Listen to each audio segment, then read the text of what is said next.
Last week I began with a quote, and I'm going to repeat it. I've worked with it all week myself, and so I think I'll just repeat it every Sunday. The truth doesn't need advocation, it needs illumination. The truth doesn't need advocation. We don't need to fight for the truth.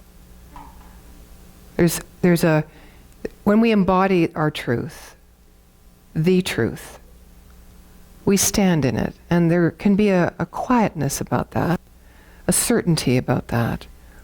Some people say they feel conviction. Other people say they feel joy. Others, great peace. But whatever it is, it's coming through us. So the truth, which is,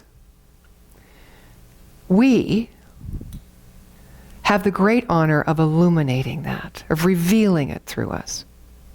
And that's why also I've chosen this theme for September and October, which is cultivating spiritually intelligent leadership in a secular world.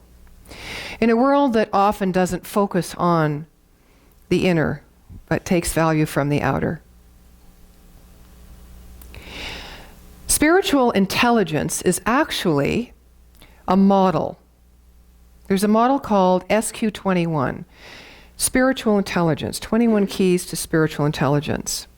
And I wanted to share that model with you over the next 2 months because the outpicturing of which comes living a life from wisdom and compassion. And I think that that's something that each one of us can kind of digest. Feels good to us. You know, we want to be wise. We want to make the right decisions, to communicate with people from a place of feeling that we are centered and whole and not so much knowledgeable, but knowing. You know, there's a calmness that comes when we sense that we know, that place of wisdom. Right? It's not just living life through how we see or perceive intellectually from a mental plane. It's, as I talked last week, about being aware of the multidimensional aspect of our being and just being in that and living from that. And of course, we all want compassion. We want others to see us as with compassion and understand us and listen to us and hear us. We want to be seen. And we, in turn, of course, want to be that way in our lives with other people because we know there's a law of circulation and a law of cause and effect. And so this model really speaks well into this idea of cultivating that source, that spiritual intelligence, that wisdom that inherently was born into us as us, right? That is living through us as we think into that mind, that one mind. And the model talks about 4 quadrants. The first is self-awareness, which I spoke about last week. Today we're going to talk about self-mastery. The 4th quadrant is universal awareness, or the 3rd, and the 4th is social mastery and spiritual presence, how we presence ourselves in the world. So when I spoke about, just for a very quick review for those who weren't here last week, when I spoke about small s self and big S self in self-awareness, we covered the conscious awareness and the skill development around these things. One was our world view. How do we see this world? Well, we know in metaphysics that we see it as we see ourselves, basically. As within, so without. We also covered this idea of life purpose. Do we have one? What is it? Do we need one? And how do we live into that? We talked about our capacity to handle the complexity of thought. Because we all know we have a lot going on here, right? A lot of different voices. A lot of different ideas and opinions. Some creative, some just very automatic in our way that keeps us feeling less than alive. We talked about the movement from ego to higher self, which I have a feeling we're going to hear a little bit more about today. And we also explored our hierarchy of values. I know for me, I was, they say in the first half of your life, you create your relationship by identifying with what's outside of you. And then the last half, whether it's a 50-year mark or sooner or later, you start on that wonderful, mysterious journey about deepening your awareness of yourself. And so I know about my values that most of my values were created and drawn from wanting myself to feel safe, to be a part of, to fit in, to be respected, not to be rejected. So I identified with the outside world and the world of stuff and things in the material world, this third dimension, this physical reality. But as I've grown older, and hopefully more mature, that's still out, we don't really know that yet, I've started to really get what my true values are and what are just values I aspire to have. And I've started to gear my thoughts and my decisions towards what is of most importance to me. And yesterday, Dr. Andrea led us in a beautiful workshop called Pilgrimage to the Heart of the Sacred Self. And we were all asked to create a value, basically, a feeling value of what it was we wanted to experience when the vision that was calling us was more embodied and more real in our life, when we were actually there in our becoming, acting it out. What was it we wanted to feel? And mine was fulfillment. And I said to her after, fulfillment can be the result, the effect of the cause, but she was saying to us, take that word, that feeling value, and use it as a cause for how you create your vision and you move ahead, how you perceive your calling, how you walk into your life purpose. So fulfillment, I can lead from fulfillment. I am fulfilled. And that's a work I do in my inner self to get that feeling. And then I congruently match my thoughts to that idea of fulfillment and my actions and my words. And all of a sudden, I am being fulfillment. And of course, therefore, I am the cause of that experience, and the experience will be the same all the way through. So it was really valuable for me, thank you, and I know for each one of us. So today, I want to introduce to you Dr. Andrea Asebedo. She has been a minister for 30 years, even though she doesn't look that old. I sort of feel old. She's the spiritual director of the Center for Spiritual Living in Bellingham, and she's also a practicing psychotherapist. She's going to guide us today in the exploration of the small s and the big S self in self-mastery. So without further ado, I'm going to ask you to please give Dr. Andrea a warm welcome, and I already thank you for everything. I know I'm going to learn from you once again. Oh, thank you. Dr. Andrea Asebedo. Good morning. And well, one of the things I also am is I am a storyteller. And I actually have 2 stories that I wanted to bring today, but I have to be asked. A story can't really be told unless the people hearing it want to hear it. Would you like to hear a story? Okay. I will.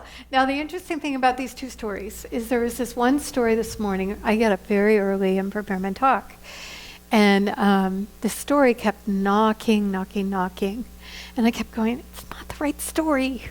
This doesn't have to do with what I'm supposed to talk about. And so I put it aside and I went, you're a nice story. I like you as a story, but not now. And I brought you this other story, which I will tell. And I'm sitting over here listening to Nadine going, this story's back. So you'll get both. So here's the first one. You may have heard this. One of my favorite groups of stories is about Mullah Nasruddin. Mullah Nasruddin is the holy fool of the Sufis. And he always has something to teach us. So in this story, Nasruddin has a donkey. And he and his beloved donkey travel from village to village selling their wares. And the donkey is his only companion on this journey that he's on and carries everything that Nasrudin has to sell. He has pots, he has pans, he has cups, he has knives, he has all manner of different goods, and he travels with the donkey between village markets, and he has his route all planned out. But one thing he's found out about this donkey is this donkey has a thing for chickpeas. Very, very common. Garbanzo beans are very common in the Middle East. And in every market, anywhere he goes, there are huge sacks of these chickpeas for sale. Well, if he lets the donkey even get a whiff of these chickpeas, the donkey goes crazy and begins to bolt and make for the sack of chickpeas and start gobbling the chickpeas, which of course doesn't go down well with the merchant. So what Nasrudin has done is he's developed this route that takes him to the far side of each of the markets, as far away from the chickpeas as he can possibly get, and the donkey seems okay. So they're going along, and they're getting ready to get into one of these markets in a particular village. And unbeknownst to Nasrudin, the town elders have decided to change the way the market is laid out. And so they're coming in their known route that'll stay far, far away from the chickpeas without realizing that the chickpeas have been moved. And so Nasrudin's coming on in, getting ready, he's going to have a good day at the market, and all of a sudden the donkey stops. Starts sniffing the air. Now Nasrudin knows. He knows what this means. But before he can even react, the donkey begins to bolt. And every single thing that Nasrudin owns is on the back of this donkey. So before the donkey can get away entirely, he throws himself and grabs hold of the lead, and the donkey is dragging him to the big, huge sack of chickpeas, and before anybody can stop him, he's down in the sack, eating as many chickpeas as he can get his mouth on. And the merchant is going crazy, and the merchant's wife is going crazy, and all the people in the town are rushing, and Nasrudin is yanking on the donkey's halter, saying, "Get out, get out, get out!" And it's just a chaotic mess. And finally, Nasrudin, who can't get this donkey to stop eating, hauls off, and he takes his boot, and he just bam, kicks the donkey in the butt. The donkey rears up and begins to leave, running out of the market. And Nasrudin is being dragged along and finally gets his arms around the donkey's neck, but he's still being dragged out of the market square. And people are yelling, "Nasrudin! Nasrudin, where are you going?" And Nasrudin yells back, "I don't know! Ask the donkey!" End of story. Now, the Sufis and me tell this story for a reason.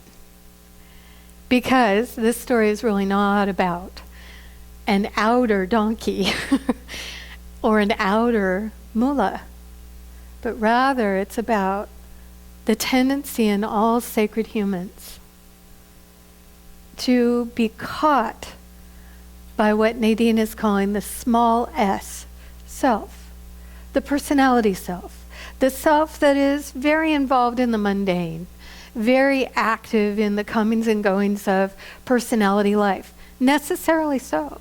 We can't really run our lives without being involved in just the normal, regular old stuff that we all have to do.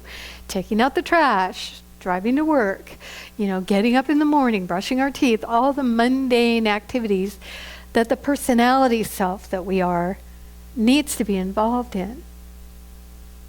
The problem is that just like the donkey, we have certain things that are so delicious to this personality self, so appealing, that if we're not careful, they can literally carry us away.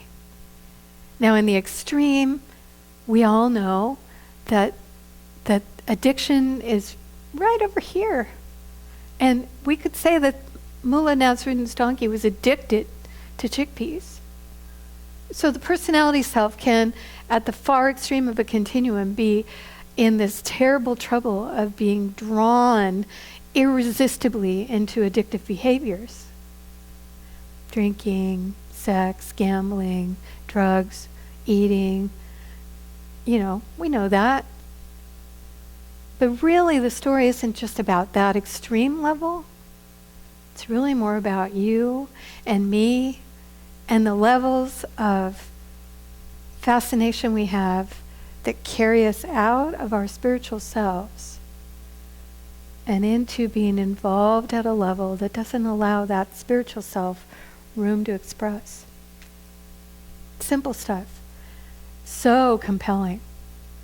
I don't know what it is for you.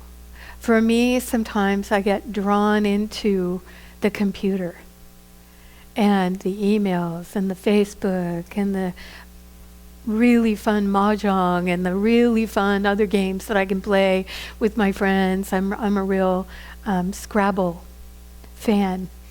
But if I'm not careful, just like the donkey, it can literally kind of captivate my mind and carry me away into this place where there's nothing else there. It's really, in the long and the short of it, a temporary pleasure, something that isn't sustainable unless I keep doing it and doing it and doing it, just like the donkey and the chickpeas. And so, for all of us, the story indicates, okay, we have this nature that wants to be kind of latched on to certain things, certain people, certain experiences, certain ways of living. Even our very habits of mind and of form are examples of the donkey mentality that wants to kind of keep us at this level of give me more, give me more, give me more. I want it this way, I want it this way. And I don't know about you, but just changing up the habits can be incredibly challenging. I had a professor in grad school that was talking about this very thing, and he said, just one day, the next time you take a shower, don't do the shower in the order that you usually do. Do you have that? Okay, first you put the shampoo on, then you rinse that off. Then you do the soap. Then you rinse that off. Then, whatever your routine is, he said, do it different. Just for one day, do it different. So I did. I think I was one of the only students that tried that. And it was very uncomfortable. And I got out of the shower realizing I'd forgotten one whole part because I was out of kilter and not in my routine. Donkey mentality is also about that, about routine, about having to have it be a certain way. And if you doubt that, just look at the number of chain restaurants that we all have surrounding us now. The Starbucks and is it Tim Hortons and and you can go into one of those and you know exactly what you're going to get, don't you? You know that if you go into one of these places, you can have the same exact wonderful thing you always get there. Why do you think that model of marketing has been so successful? It's because of the donkey mentality that we all have. So what do we do? Because what I'm suggesting is that we also need to look at Nasruddin's side of this story. Because Nasruddin plays a part that we play with ourselves. I do it all the time. I'm Nasruddin to myself all the time. What does that mean? Well, think of what he did. So he knows the donkey mentality. He knows what can happen if he lets that get out of control. So what does he do? He carefully plots how to deal with donkey so that he can still do what he needs to do and donkey's under control. it's still a personality level dealing. It's still the part of us that wants to kind of control and manipulate the part of us that wants to get sucked into things and have routines so that we can kind of manage to live life in a balanced fashion. But it doesn't always work. That's the point of the story, is we're just managing donkey. We're not finding a new way. So this takes us to capital S, self, the big self, the higher self, the self that in our teaching, in our philosophy, is actually resident within. And this self has nothing to do with donkey. Has nothing to do with getting trapped in outer experiences and wanting to have more and more and more. It has a whole different thing going on. And in a way, it's good news for us that we have this higher self on board as factory equipment. Because I like to think of it like this. There's the small self agenda and there's the higher self agenda. And who do you suppose wins? Every time. Higher self, right? Why? Because that higher self that's within each one of us actually, in a very real sense, gave birth to you and to me.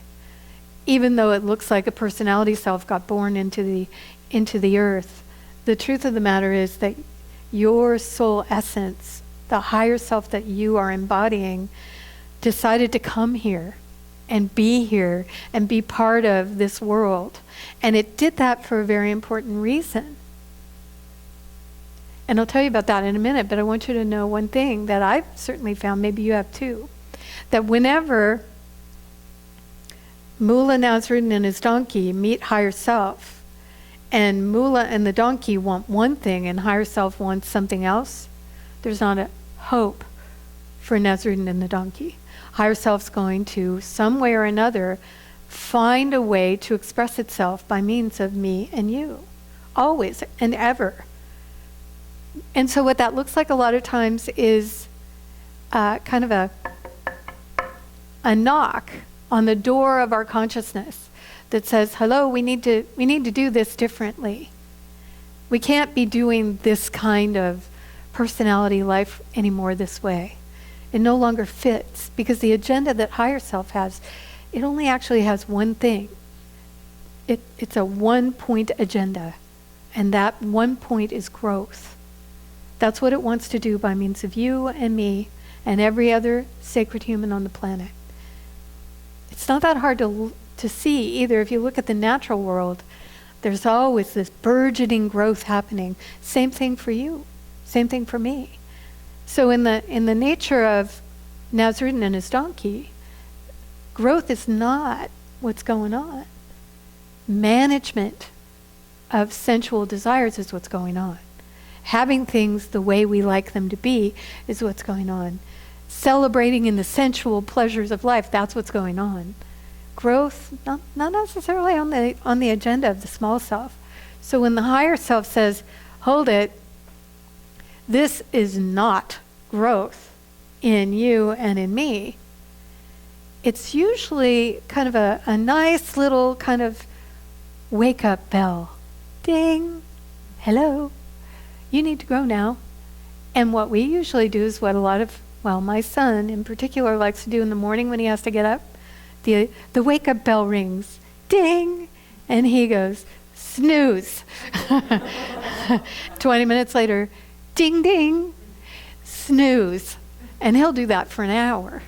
Fortunately, he's finally figured out at 19 to set the alarm clock an hour early so that he can snooze, snooze, snooze. Well, it's like that for us. The bell rings, it's very gentle. Time to grow. And we go, oh, that looks really hard. Snooze. So we bought ourselves a little time. But unlike the inanimate object of an alarm clock, the higher intelligence in us doesn't just accept that. So time goes by, we're still doing our donkey Nasruddin act, and higher self says in a little bit louder way, time to grow. And if we're really, really, really spiritual pilgrims on the path, we might listen at that point because of our nasty experiences in the past. But not always. What are those nasty experiences? Well, the more we put off the growth, the more insistent the big agenda gets. Growth will happen. It's not an option. And so it gets louder and it gets stronger, and eventually there's no choice. I don't like that place of no choice, do you? Usually that looks like something somewhat devastating and disastrous. It can look like your life falling apart. It can look like relationships crumbling right in front of your very eyes. It can look like a job vanishing. It can look like all kinds of things. And what we know in our philosophy is it's an effect of a cause that is basically trying to stop from growing. So the spiritual wisdom inside of me says, all right, when I start getting the nudge from that higher intelligence to grow, it would be wise for me to begin to listen deeply and to hear what's being asked of me. And usually at that moment when it's very gentle and it's very kind and it's very, let's grow now, is a wonderful time to kind of step in and do that, because it's not as harsh, it's not as demanding, and it's usually a lot more graceful and flowing. But I haven't always done it like that, and one way or another, growth will happen. Which brings me to this other story, which wants to be told. And this is actually a true story about a man who is an eminent, I'm not sure if he's passed away, so I'm going to say he's still here, who's an eminent mammal biologist. And his name is George Schaller. Have you heard of him? George Schaller is the mentor for Diane Fossey, who George and Diane spent years studying the mountain gorillas. And Diane Fossey is the one that they made Gorillas in the Mist about with Sigourney Weaver. Anybody watch that? So George was one of the first primate biologists to come back and report with tremendous detail about the complexities of the mountain gorillas' habitat, their social structures, their families, and what happened. And he was presenting at this very large, very prestigious conference that was filled with primate biologists, and he was talking about how the young ones go to the aunts and the uncles for support, and how the silverback gorilla plays a role in the entire society, and he's going, he's drilling down into these social structures and how they interact, and all of this incredible knowledge is being presented for the first time at this conference. And at the end of his presentation, he went out into the foyer, and another extremely eminent primate biologist came up to him and said, "George, we have been studying these beasts for centuries, and no one until now has come back with the level of detail and the incredible information that you provided for us about so much of what these amazing animals are doing. How did you do that? What did you do differently?" And George looked at the man for a minute and he said, "Well, it was actually very simple." "Well, tell me." George said, "I didn't carry a gun." You see, up until then, every primate biologist that had gone to study these mountain gorillas had gone in with an elephant gun, because these are very large animals. Have you seen them? They're very large animals, and they're very, very strong. And if they get enraged, they are dangerous and can kill you just within a minute. And so everyone before George had gone in armed because they were terrified. But George decided to go in without a gun, and that meant that he went in differently than those before. Now, I don't know if the guerrillas really knew what a gun was, but what I do know is that they knew what fear was. And every person with a gun was walking into their habitat emanating fear. So here's George. I'm sure he was afraid. And so what he did is he went into their habitat very slowly, one step at a time. And then he would wait, and he would observe, and he would sit and be still for hours. And little by little, the guerrillas realized that he was no threat. And they began to allow him to come closer. And eventually, he was right in the midst of their families because they perceived that he wasn't a threat. And they allowed him to be part of a larger extended tribe. And that's how he got the information. And I kept asking myself this morning at 6 o'clock, why do you need to be told today? What does this story have to do with small s self and capital S self, the personality self and the higher self? And I realized that that story is important to me because it speaks of my own approach to allowing the higher self to speak to me and show me what it is that I must do next. So let me break that down for you. I know many of you know that I'm also a practicing Buddhist. And so part of that story has to do with a way of sitting in my own energy field.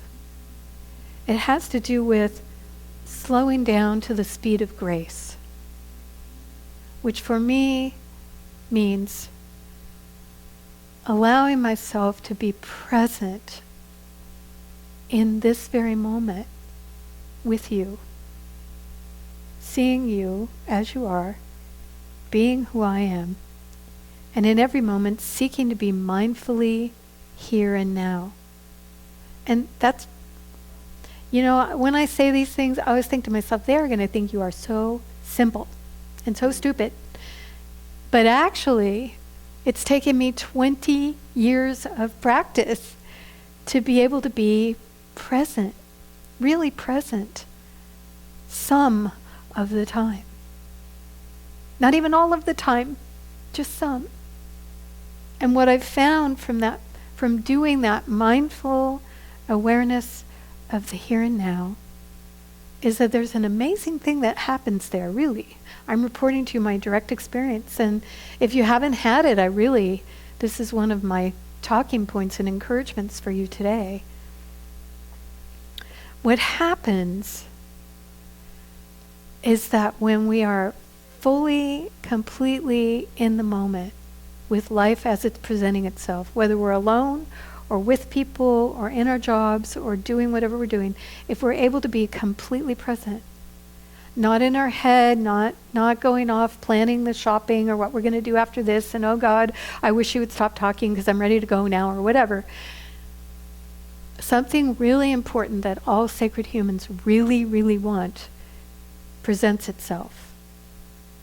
And what that is, I don't know, is this true for you? What that is I know what to do and I know what not to do. So simple, but so elusive. Have you been in situations where it's like, I don't know what to do. I don't know. Well, when we slow down to the speed of grace, which is everywhere present, all of a sudden the reality of what to do and what not to do is absolutely crystal clear. And that clarity is priceless for allowing the higher self, the growth principle in us, to have its way with us. Because up until then, the donkey mind wants the chickpeas and obscures everything else. So the growth principle is saying grow, grow, grow, and the donkey's like, no, no, no, we need chickpeas now. In other words, the small personality self wants to continue doing what it's been doing because it's the only way it knows how to get what it needs. The higher self is like, you know what? That's not very satisfying. If you really want what you say you want, come follow me. Follow the growth principle. Allow yourself to be led.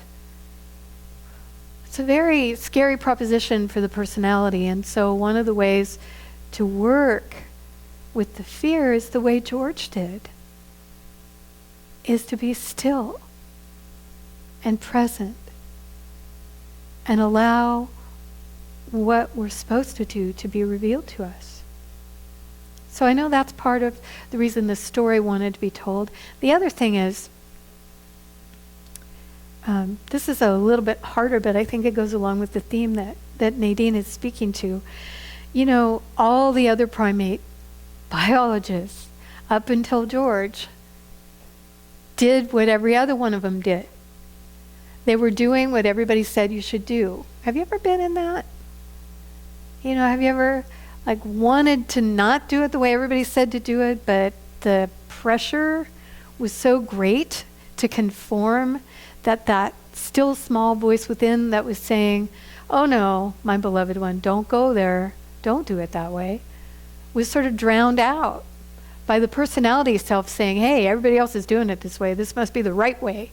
Let's do it the right way. Your ideas, that growth principle thing can get us into a lot of hot water. Let's just do what everybody else does.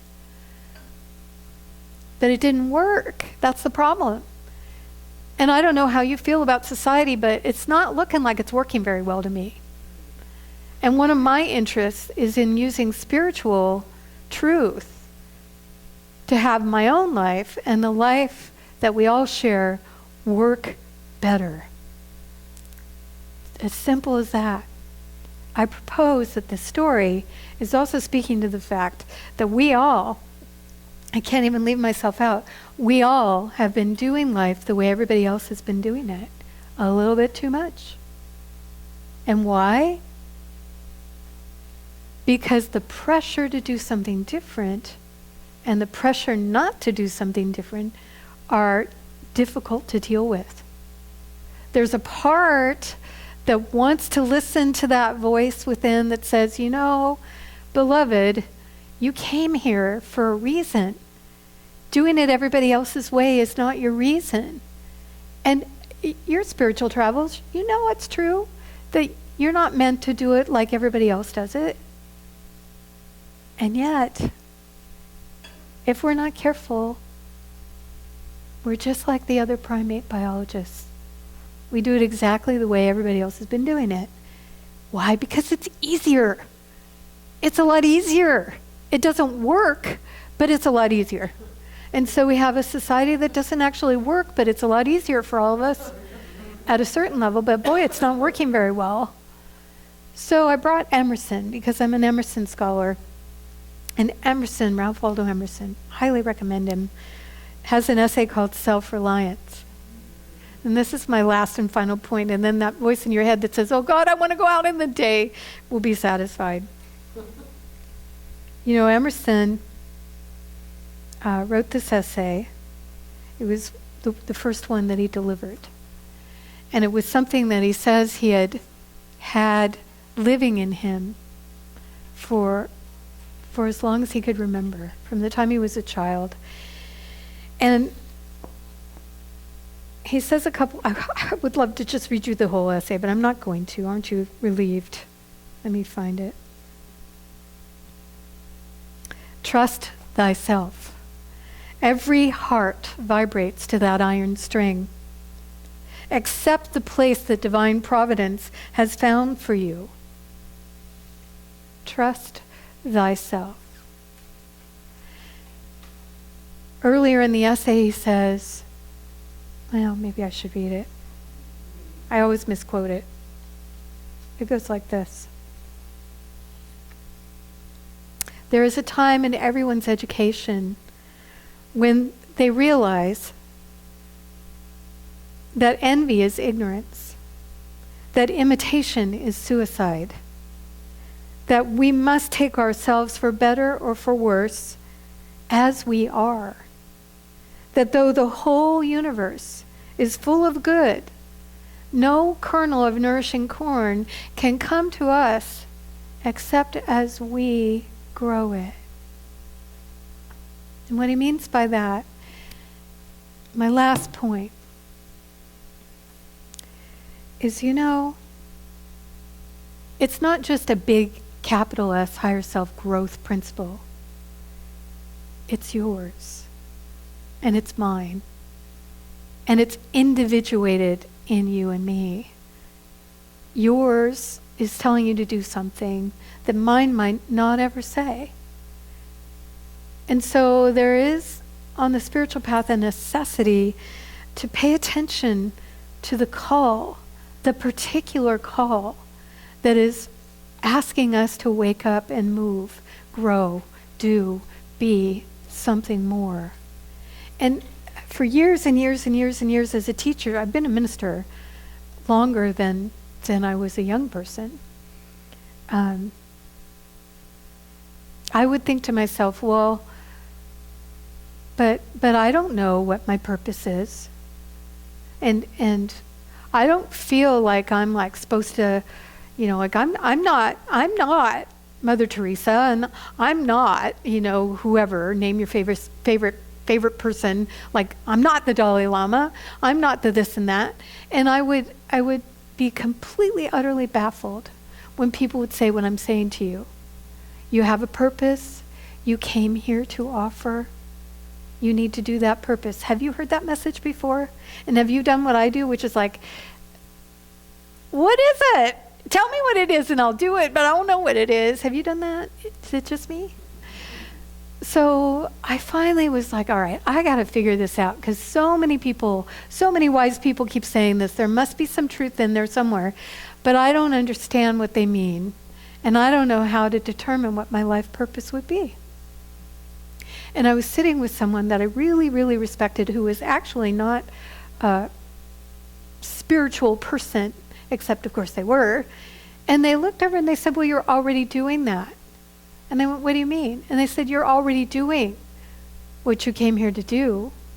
It's not about figuring it out and then doing it. If I'm understanding what you're telling me about your spiritual tradition, you've been doing it since you got here. Since you were a young child, you've been doing your purpose. And that's what I would say to you guys is, okay, look back.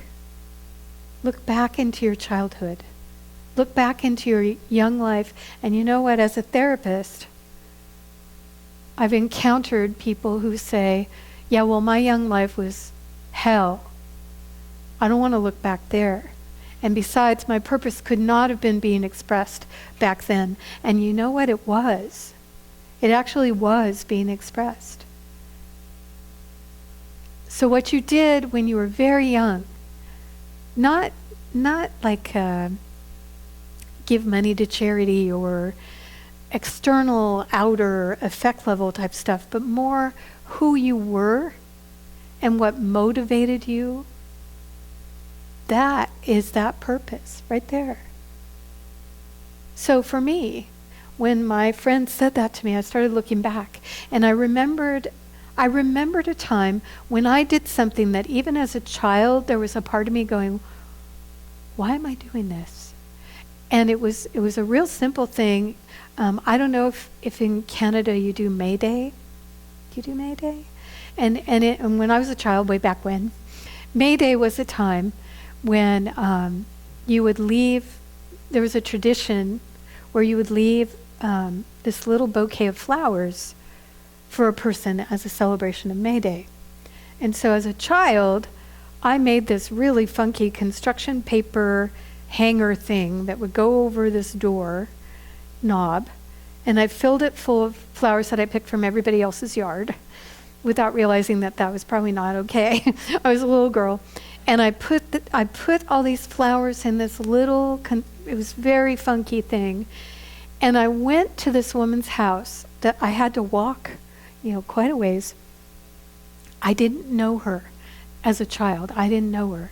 But she was a friend of my mother's, and I had been sitting the night before listening to my mom, apparently, and my mother was talking about this woman who lived, way up a hill, blocks and blocks away, who had just lost her husband. And, for some reason in my child mind, I knew she needed flowers. And so I walked up to her door, and I hung my little construction paper and stolen flower offering on her doorknob on May Day, because in my child mind, I knew she was suffering, and I wanted to help. I was 5. You have stories like that. They may not be about that particular thing. It turns out later in life, after I was struggling with this whole what's my life purpose thing, and I remembered that story, I happened to be with a group of people, and I realized our gift we came in with, and it can express, I realized it's kind of like a spectrum. So my particular purpose, you may have already discerned, is to relieve suffering. End of story. That's it. Relieve suffering. And so I realized, there's this spectrum of how I, as a personality self, could choose to do that. And I realized, at one side of the spectrum, I could have become a doctor or a nurse or, gone into the medical field, except that I'm terrified of needles and I'm not really good at fluids of any sort that aren't kept within the body. And so I was really clear, no. And then I realized, being a psychotherapist relieves suffering. Being a minister, it relieves suffering. Being a Buddhist is all about relieving suffering. It's all about life purpose for me. But for years and years, I wandered around going, I don't know what my life purpose is. I don't know. Do you know? If you think back to how you were as a child, I'm proposing that you have a particular gift, a particular emphasis that you entered life already holding, already being, and that particular emphasis has been going along, making its way out of your personality self all this time. And what begins to happen when we identify that is we can choose from the spectrum of ways we could express that, the ways that fit and grow us the most.